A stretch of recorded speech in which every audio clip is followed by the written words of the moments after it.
The Kingship of Self-Control, Individual Problems and Possibilities by William George Jordan. Chapter 1, The Kingship of Self-Control. Man has two creators, his God and himself.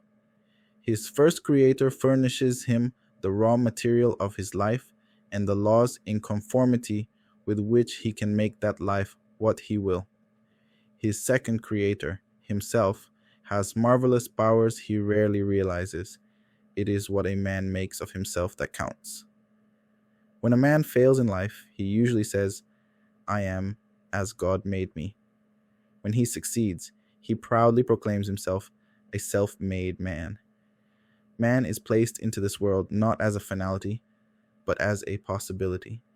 Man's greatest enemy is himself. Man in his weakness is the creature of circumstances. Man in his strength is the creator of circumstances. Whether he be victim or victor depends largely on himself. Man is never truly great merely for what he is, but ever for what he may become. Until man be truly filled with the knowledge of the majesty of his possibility, until there come to him the glow of realization of his privilege to live the life committed to him as an individual life for which he is individually responsible, he is merely groping through the years. To see his life as he might make it, man must go up alone into the mountains of spiritual thought as Christ went alone into the garden, leaving the world to get strength to live in the world.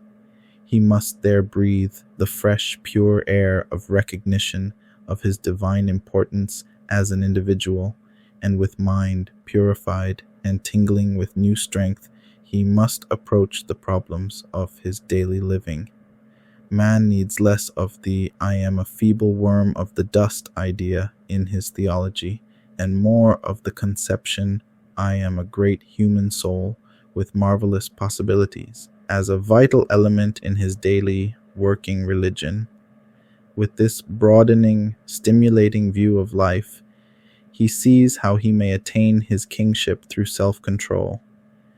And the self-control that is seen in the most spectacular instances in history and in the simplest phases of daily life is precisely the same in kind and in quality, differing only in degree.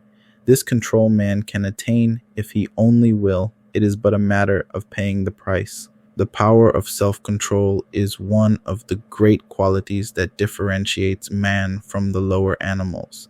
He is the only animal capable of a moral struggle or a moral conquest. Every step in the progress of the world has been a new control. It has been escaping from the tyranny of a fact to the understanding and mastery of that fact. For ages man looked in terror at the lightning flash.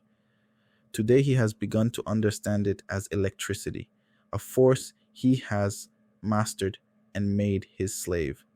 The million phases of electrical invention are but manifestations of our control over a great force. But the greatest of all control is self-control.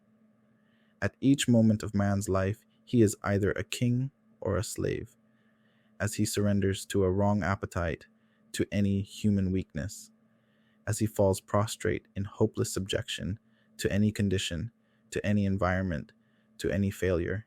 He is a slave, as he day by day crushes out human weakness, masters opposing elements within him, and day by day recreates a new self from the sin and folly of his past.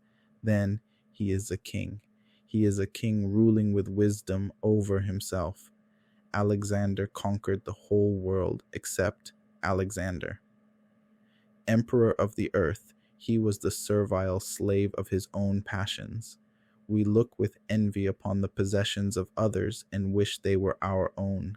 Sometimes we feel this in a vague, dreamy way, with no thought of real attainment, as when we wish we had Queen Victoria's crown or Emperor William's self-satisfaction. Sometimes, however, we grow bitter, storm at the wrong distribution of the good things of life, and then relapse into a hopeless, fatalistic acceptance of our condition. We envy the success of others, when we should emulate the process by which that success came. We may sometimes envy the power and spiritual strength of Paul without realizing the weak soul of Tarsus from which he was transformed through his self-control.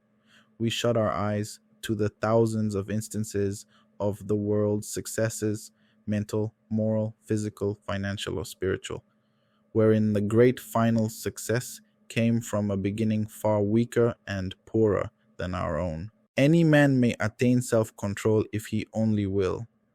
He must not expect to gain it save by long continued payment of price in small progressive expenditures of energy. Nature is a thorough believer in the installment plan in her relations with the individual. No man is so poor that he cannot begin to pay for what he wants, and every small, individual payment that he makes, nature stores and accumulates for him as a reserve fund in his hour of need. The patience man expends in bearing the little trials of his daily life. Nature stores for him as a wondrous reserve in a crisis of life. With nature, the mental, the physical, or the moral energy he expends daily in right doing is all stored for him and transmuted into strength. Nature never accepts a cash payment in full for anything. This would be an injustice to the poor and to the weak.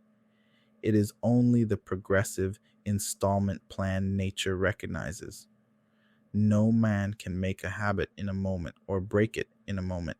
It is a matter of development, of growth, but at any moment man may begin to make or begin to break any habit. This view of the growth of character should be a mighty stimulus to the man who sincerely desires and determines to live nearer to the limit of his possibilities. Self-control may be developed in precisely the same manner as we tone up a weak muscle, by little exercises day by day.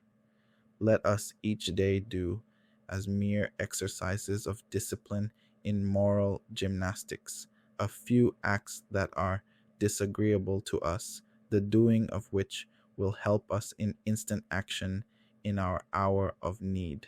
The exercises may be very simple. Dropping for a time an intensely interesting book at the most thrilling page of the story, jumping out of bed at the first moment of waking, walking home when one is perfectly able to do so, but when the temptation is to take a car, talking to some disagreeable person and trying to make the conversation pleasant. These daily exercises in moral discipline will have a wondrous tonic effect on man's whole moral nature. The individual can attain self-control in great things only through self-control in little things. He must study himself to discover what is the weak point in his armor, what is the element within him that ever keeps him from his fullest success. This is the characteristic upon which he should begin his exercise in self-control. Is it selfishness, vanity, cowardice, morbidness, temper, laziness, worry, mind-wandering, lack of purpose? Whatever form human weakness assume in the masquerade of life he must discover. He must then live each day as if his whole existence were telescoped down to the single day before him, with no useless regret for the past, no useless worry for the future. He should live that day as if it were his only day, the only day left for him to assert all that is best in him, the only day left for him to conquer all that is worst in him. He should master the weak element within him at each slight manifestation from moment to moment. Each moment then must be a victory for it or for him. Will he be king or will he be slave? The answer rests with him. Thanks for listening. Please like, subscribe, and get notified.